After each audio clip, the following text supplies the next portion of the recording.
Tonight on NewsWatch Ole Miss, parts of Mississippi are experiencing a record-breaking drought. An area facing this the most is Yazoo County. Tonight we have coverage from our reporters visiting this area. Though Halloween is right around the corner, we have more warm weather heading our way, so make sure to stay tuned for your full forecast. NewsWatch Ole Miss starts now.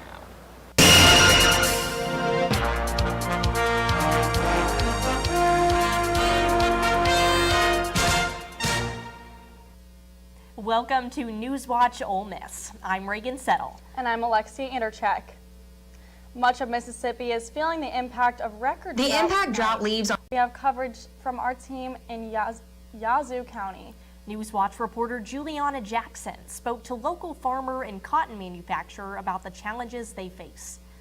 Crops and farmers can be catastrophic. Clay Adcock, a farmer who grows many seeds, but mainly cotton, says that the absence of rain has already hit the area hard. It's just typical farming. When you don't have rain, your production suffers. So that's we're probably off on our production, not as bad as I one time thought, but we're probably off 10 to 15%. With temperatures reaching triple digits during the summer, it's been hard to maintain crops. Everyone, in 37 years of farming, I've never had it this hot and this dry. We've either one independent of each other. It's just, this has been a really unusual. We've had hot, dry years before, of course, but nothing like this. But Adcock isn't ready to blame climate change. There's been situations just like this in the early 1900s where it's just a tremendous dry spell, and then you get tremendous wet spells. We've had wet seasons, so I think it's cyclical, and you do the best you can. So. Whether climate change is to blame or not, it's been a tough year for some cotton farmers and the gins that process their crops. Just north of us, they're picking a good crop, and south, they're picking a good crop. Further south is pretty rough in Louisiana, but here it's we're off probably 300-400 pounds an acre. Boji Kelly is the general manager of Silver Creek Gin in Yazoo County. He says the lack of moisture has caused cotton seeds to shrink in size, and that means so will the profits. Seed are smaller. Seed, it doesn't have as much seed weight that affects us or how much we make, which is not going to be a whole lot. Maybe not even any. So it's going to be a tough one for everybody. Despite some recent rain, the drought is not going away anytime soon. 1 to 2 inches of rain may seem like a lot to others, but for crops and to farmers, this is not enough to satisfy their needs for harvest season. In Yazoo County, Juliana Jackson, NewsWatch Ole Miss. The state of Mississippi has been suffering from the D4 drought. Locals aren't experiencing the effects of the drought, but in small agricultural towns, farmers are suffering. NewsWatch reporter Olivia Wright went to Yazoo to learn more. We have not had a good rain. I can't even tell you the last time we had a rain. A good rain is what Yazoo Herald newspaper editor Jamie Patterson says the small agricultural community has been missing for months. Part of the community are in the throes of a D4 drought, the most severe possible. Yazoo County is known for farming. State climatologist Dr. Mike Brown says the farmers are feeling the impact of this drought more than anyone. I have been chest deep working with farmers, producers, the Department of Agriculture, the governor's office, trying to get emergency declarations, trying to get the drought monitor where it needs to be, and those kind of things for the folks here in Mississippi. While the drought is a crisis for agriculture in the state, many Yazoo City residents remain largely unaffected. I mean, other than when people cut their grass and whatnot, it's just dry. It's just dust everywhere, you know.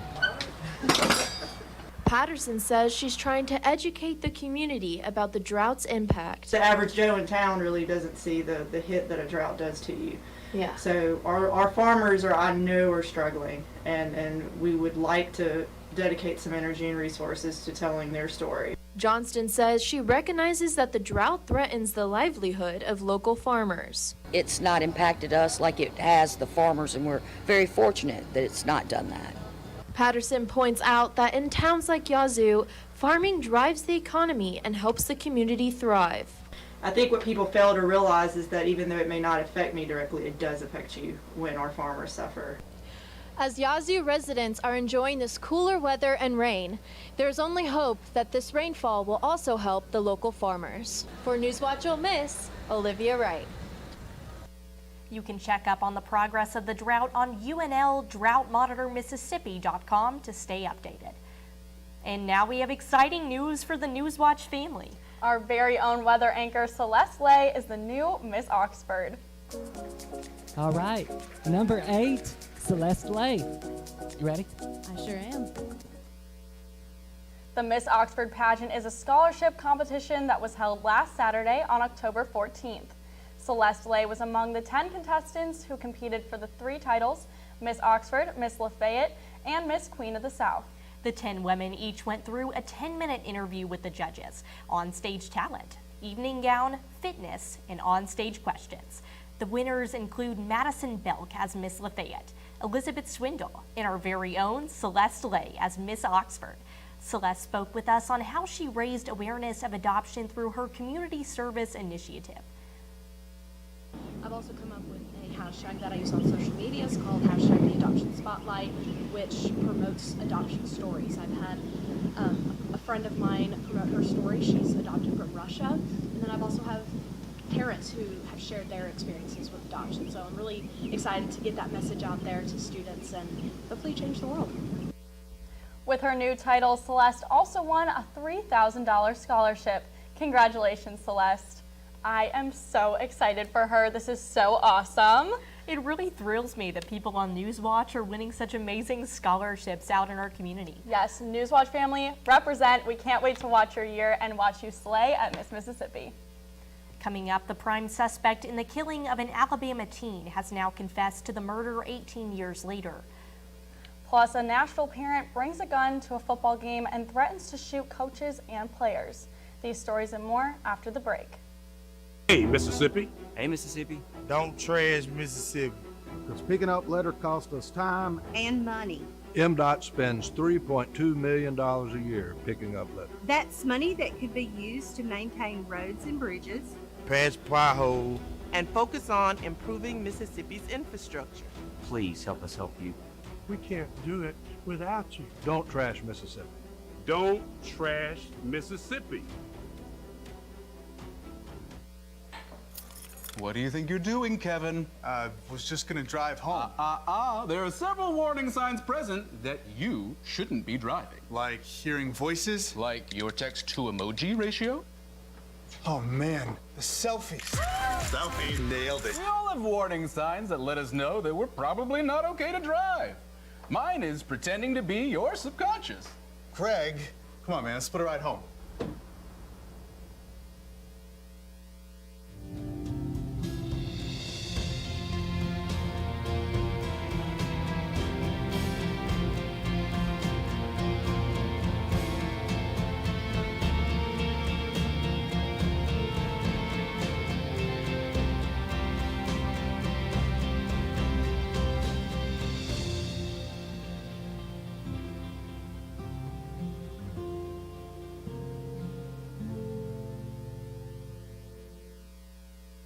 Have you ever seen somebody treated unfairly because of the color of their skin? Do you guys know what it means to have white privilege? What is racism and what do you think about it? Talk to young children about what racism is, giving them the language to understand it. They can be disruptors. They can shape and shift culture. We may not always know the answer, but we'll try and help you learn. You don't have to have all the answers, but that doesn't mean we can't start.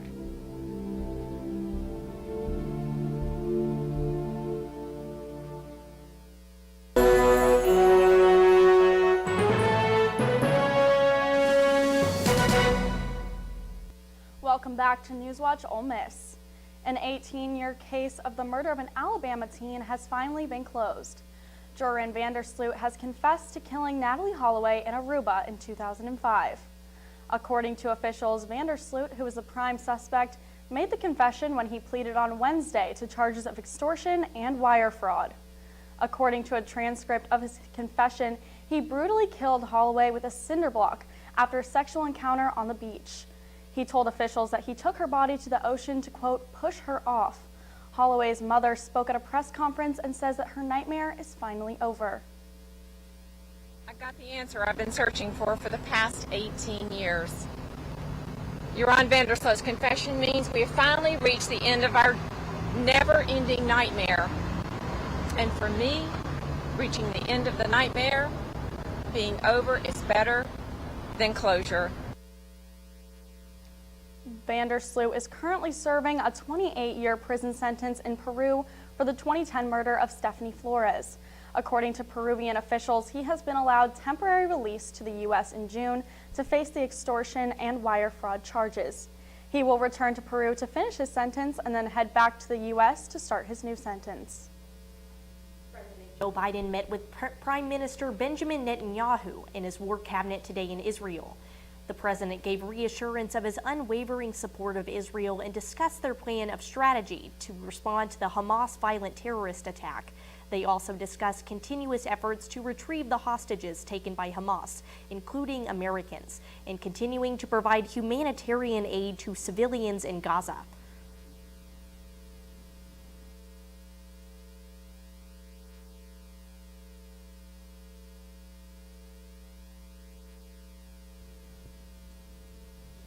Following the terror attack this week in Israel, the United States has imposed sanctions on 10 members of Hamas on Wednesday. The U.S. Treasury Department says that sanctioned members include those that were associated with Hamas' secret investment portfolio. This including 2 senior Hamas officials and an operator of a Gaza-based currency exchange. Treasury officials plan to travel to Gaza to coordinate with partners to track, freeze, and seize Hamas-related assets. President Biden is already in Israel this week, showing support for the country. New Jersey police are investigating a school bus crashing into a home. 2 students were left with minor injuries after a school bus crashed into a home in New Jersey on Wednesday. The Edison, New Jersey police chief says that the school bus lost control on a curve when the brakes began to fail. He says it went through a field and then crashed into the side of a house. Fortunately, no one was inside the house during the crash. A horrifying situation occurred during a youth football game in Nashville over this past weekend. Reporter Brandon Tierney has more on the story. Jolton parents say they were terrified when this parent from the visiting Greenbrier team tried to pull out a gun during a fight at a football game.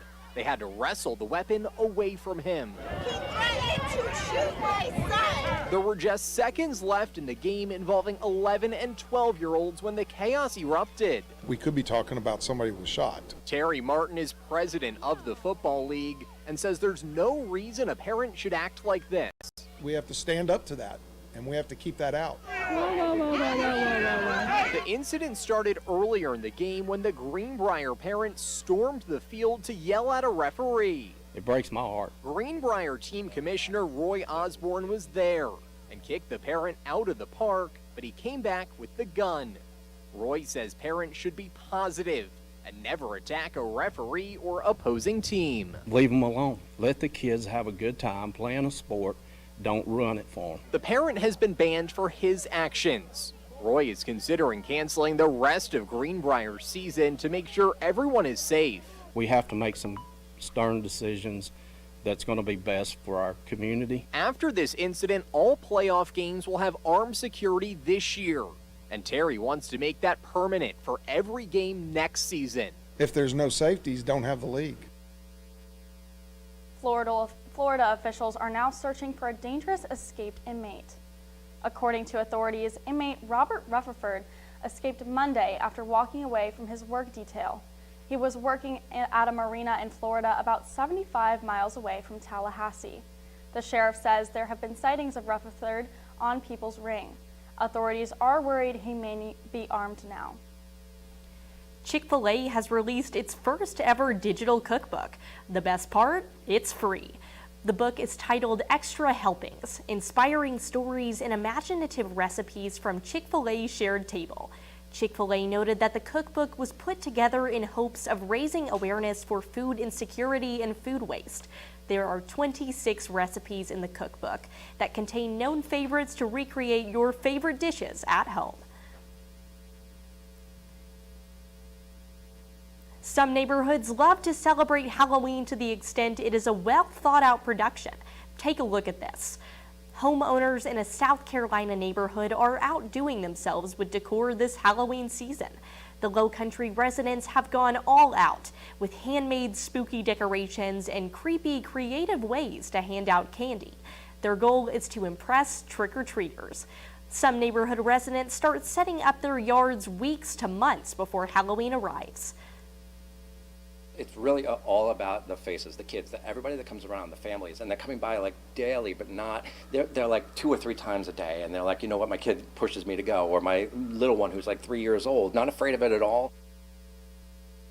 As we get closer to Halloween, we will definitely see more spooky and creative decorations.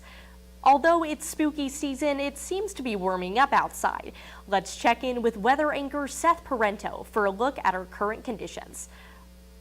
Well, we are looking at a current temperature of 74 degrees here in Oxford, and you are right, Reagan. Temperatures are only looking to increase over the next few days. I'll have more on that after this. My name is Charles Taway. I was in the United States Navy, flight deck, Harry S. Truman. A veteran friend of mine took his own life with a gun.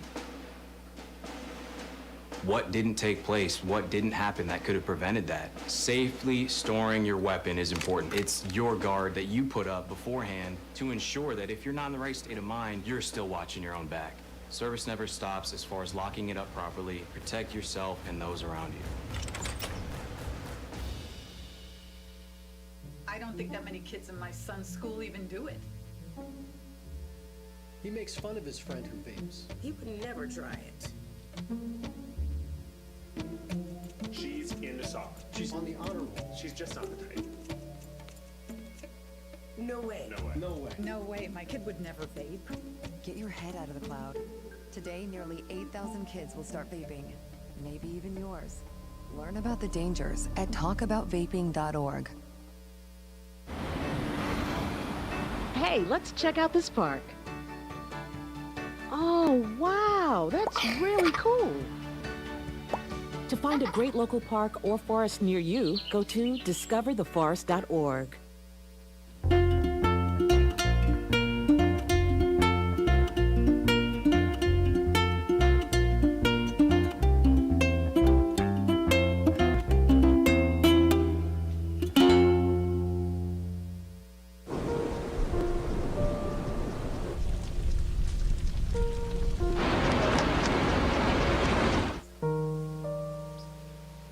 Don't wait.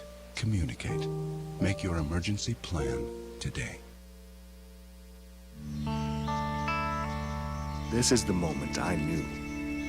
His future had no boundaries. There are some moments only the forest can inspire. Find yours at discovertheforest.org.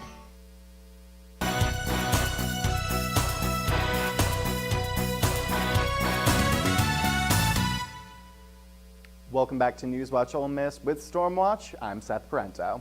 Well, we are looking at a current temperature of 74 degrees here in Oxford with mostly sunny skies and a light wind of around 6 miles per hour.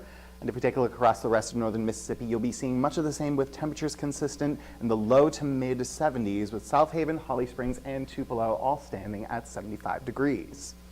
And as we head into this evening, temperatures will be taking a little bit of a dip, not as much as we would hope for this time of year, down to 53 degrees with some clouds rolling in, and that wind staying consistent at around 5 miles per hour with a slight chance of precipitation at 13%. And as we head into tomorrow, temperatures will be taking a bit of a spike as we are looking at a high of 76 degrees. Again, a little bit warm for this time of year. Like they said earlier, we are experiencing drought in Mississippi, so this is definitely not helping. We are looking at some morning clouds into afternoon sun, again with that wind staying consistent at 8 to 12 miles per hour. And if we take a look across the rest of northern Mississippi, you'll be seeing those consistent temperatures again in the low to mid 70s, with us actually here in Oxford being the high at 76. And as we take a look at our 5-day forecast, you will see those temperatures are only going to climb throughout the rest of the week, hitting a peak of 82 on Saturday, with temperatures in the low staying relatively consistent in the low 50s. I kind of hate how it's heating up, Seth. Me too. I'm ready for fall weather. I am too. I'm ready to go outside in a sweatshirt and leggings and just be totally comfortable. Exactly, but we can't have that. Not this time of year, apparently. Mother Nature, make up your mind. Right. All right, well, enough about weather. Campbell, what's going on in the world of sports? Well, Seth, coming up, the men and women's golf team wrapped up their fall seasons, and the MLB playoffs are continuing. I'll have that and more up next in sports.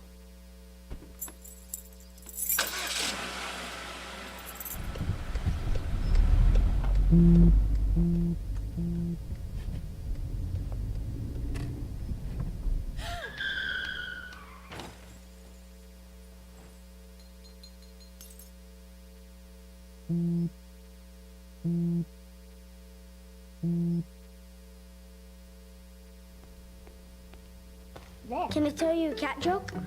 Just kidding. Why did the girl ask the mushroom to dance? Because he was a fun guy. What do you call a pig that knows karate? Pork chop. So how does a tissue dance? Put a little boogie on it.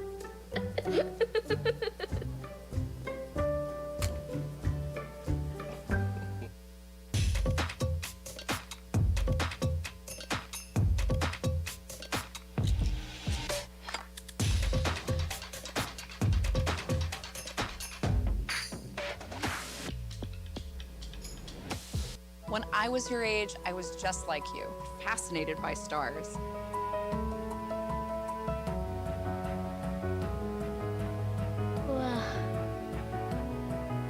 But now I get to search for life in the universe. And who knows, maybe life is looking for us too. So we're like aliens to them? Yeah. Does anyone want to be a scientist now? I do. Awesome. We need more girls in STEM. Maybe we can find aliens.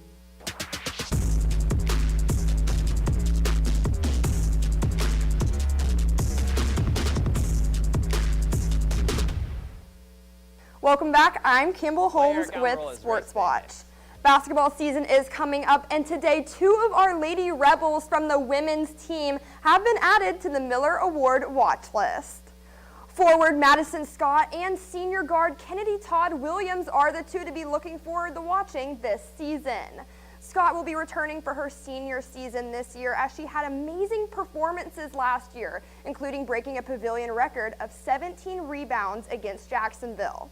Todd Williams joined the Rebs in the offseason this year through the transfer portal, and she started in all 33 games for the North Carolina Tar Heels last year, where she led the team in threes, and she'll be a great addition to the team. And taking things to the course, the men and women from the golf teams finished up their fall season with tournaments where both teams got second place. The women's team finished up yesterday at the Mercedes-Benz Intercollegiate, where they earned a total score of 847. The Lady Rebs also got a total of 46 birdies on the weekend. And then the men ended their fall season with a score of 288, where they also secured 46 birdies and 3 eagles throughout their 54 holes. Head coach of the men's team, Chris Malloy, said that the team is going to get some rest, and then they're going to get back to work to improve for the spring. And in Jackson, Tennessee yesterday, tennis Lady Rebels Lumila Kursova and Emma Kett fell short in the ITF W15 Jackson Pro Circuit tournament. And although both fell short in the second qualifying round, both earned wins in the first round. And these 2 Rebels will be back and joining their team as they will compete in the Roberta Allison Invitational in Tuscaloosa, Alabama next weekend. And going to the plate, the MLB playoffs are still going strong and are continuing tonight.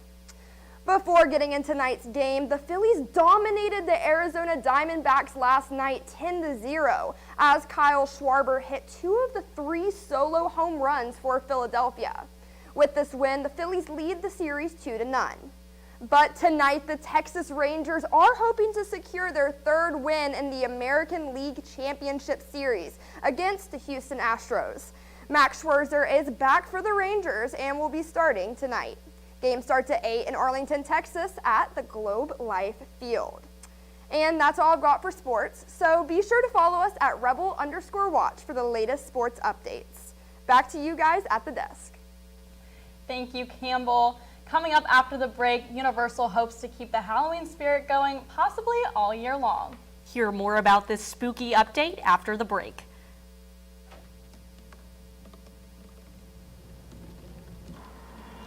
Everybody has a dream.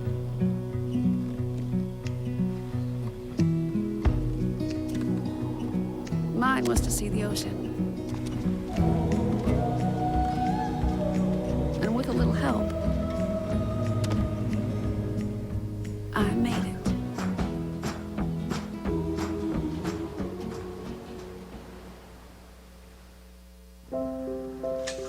I want to eat apples and bananas. I need to eat apples and bananas. Why can't I eat apples and bananas? Support the Feeding America nationwide network of food banks to help provide meals to those in need. Join us at feedingamerica.org. Me and my boy Matt had it good. He had catnip that was off the hook. But one day, he brings a girl home, and she's allergic to cats. Every sneeze was a nail in my coffin. Now I'm in a shelter. It's decent, but they don't even have Wi-Fi.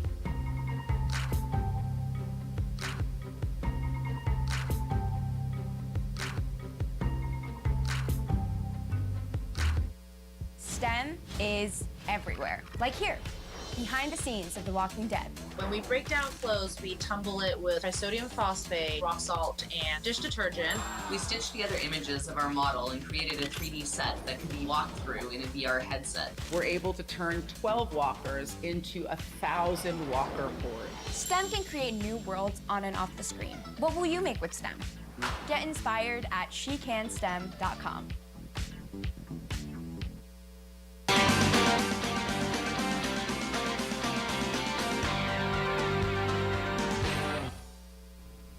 Universal Parks and Resorts are now making Halloween a full-time experience for its customers. And they have just revealed the name for the frightening experience. Get ready for Universal Horror Unleashed. The company first announced the concept of a year-round horror for its parks in Las Vegas earlier this year. It will feature classic elements of horror. The parks will feature many popular characters such as Frankenstein, Dracula, and the Mummy. The experience will be located at the city's immersive Area 15 Entertainment District, but no opening date has yet to be announced. The spooky concept marks the first time Universal has created a permanent horror experience beyond its theme parks. I would be so excited for that. I would absolutely love that. I think that should happen. It needs to happen. No, it does need to happen. I am usually not a fan of haunted houses or anything like that, but I actually went to Houston, Texas this past weekend, and I went to a haunted house. Loved every second of it. There we go. I loved it. There we go. See, I'm a thrill junkie, and haunted houses fall right into that, so Halloween all year round, I'm sold. But I like haunted houses more than corn mazes, though. Oh, for sure. I do not like the corn mazes. Mm-mm. You gotta think about where you're going along with being scared. I don't like it. It's too much. It's too much. We might have to visit this all together. Oh my gosh, yes. Oh my NewsWatch God. field trip. NewsWatch vacation. Oh yes. I'm sold. I'm not a big haunted house fan, but I'd be willing to go. We're with dragging you all. you. We're dragging you. You're going. By all means. No, By exactly. all means. Yep. Well, that is all we have for tonight. Tune in tomorrow. I'm Alexi Intercheck. And I'm Reagan Settle with your latest news. I'm Campbell Holmes with Sports Watch. And with Stormwatch, I'm Seth Parento. Be sure to keep up with us on our socials and tune in tomorrow at 5. NewsWatch Ole Miss, where we keep it live and keep it local.